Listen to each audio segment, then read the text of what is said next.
Hello friends, இன்றைக்கி ஒரு சூப்பரான டேஸ்டியான பூண்டு குழம்பு செய்ய போகிறேன். வாங்க எப்படி செய்து சொல்கிறேன். ஃபஸ்ட்டு பூண்டு குழம்புக்கு தேவையான பூண்டெல்லாம் ரெடி பண்ணி வச்சுக்கோங்க. நெக்ஸ்ட்டு ஒரு கடாயில் கொஞ்சமாக எண்ணெய் விடுங்க. எண்ணெய் சூடானதும் கடுகு, கொஞ்சமாக வெந்தயம் ஆட் பண்ணிக்கோங்க.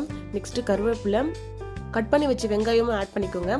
நீங்கள் சின்ன வெங்காயம் இருந்தால் கூட யூஸ் பண்ணிக்கலாம், டேஸ்ட் இன்னும் சூப்பராக இருக்கும். நெக்ஸ்ட்டு நம்ம ரெடி பண்ணி வச்ச பூண்டு அதில் ஆட் பண்ணிக்கோங்க. நல்லா மிக்ஸ் பண்ணி வதக்குங்க. நல்லா இந்த ஆயிலே நல்லா குக் ஆகட்டும்.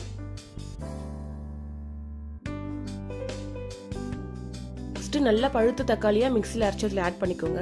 நல்லா அரைச்சி ஆட் பண்ணிங்கன்னா நல்லா கிரேவி திக்காக வரும். தக்காளி நல்லா குக் ஆனதும் குழம்பு மிளகாய் தூள், ரெட் சில்லி பவுடர், கொஞ்சமாக மஞ்சத்தூள், சால்ட் ஆட் பண்ணி நல்லா மிக்ஸ் பண்ணுங்க. நல்லா குக் ஆகட்டும்.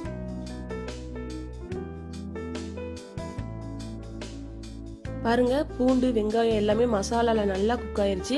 இந்த டைம்ல கரைச்சி வச்ச புளி கரைசல் அதை ஆட் பண்ணிக்கோங்க. நல்லா மிக்ஸ் பண்ணுங்க. நல்லா கொதிக்கட்டும். இந்த டைம்ல நம்ம மெயின் மசாலாவை ரெடி பண்ணிக்கலாம். பூண்டு குழம்பு மசாலாக்கு ஒரு ஸ்பூன் மிளகு, ஒரு ஸ்பூன் ஜீரகம், கொஞ்சமாக வெந்தயம் ஆட் பண்ணிக்கோங்க. ஏன்னா ஆல்ரெடி குழம்புல நம்ம தாளிக்கும் போது வெந்தயம் ஆட் பண்ணியிருக்கோம். ரொம்ப ஆட் பண்ணிங்கன்னா கசக்கும். வறுத்து நல்லா பொடி பண்ணிட்டு இந்த குழம்புல ஆட் பண்ணிக்கோங்க. நல்லா மிக்ஸ் பண்ணி விடுங்க. நல்லா கொதிக்கட்டும். ஒரு 5 மினிட்ஸ் நல்லா கொதிக்கட்டும். நல்லா எண்ணெய் பிரிஞ்சு வரட்டும்.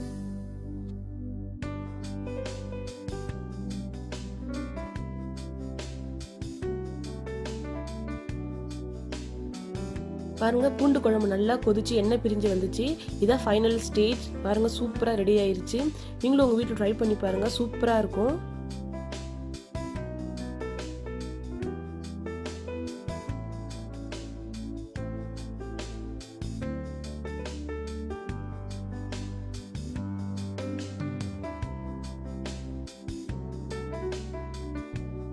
இந்த டேஸ்டியான பூண்டு குழம்பு ரெசிபியை உங்கள் வீட்டில் ட்ரை பண்ணுங்கள். உங்களுக்கு பிடிச்சிருந்தா லைக் பண்ணுங்கள், ஷேர் பண்ணுங்கள். என்னோட சேனலை ஃபர்ஸ்ட் டைம் பார்த்தீங்கன்னா சப்ஸ்கிரைப் பண்ணுங்கள். இது மாதிரி இன்ட்ரெஸ்டிங்கான வீடியோக்கு என்னோட சேனலை ஃபாலோ பண்ணுங்கள். தேங்க்யூ ஃபார் வாட்சிங். பை.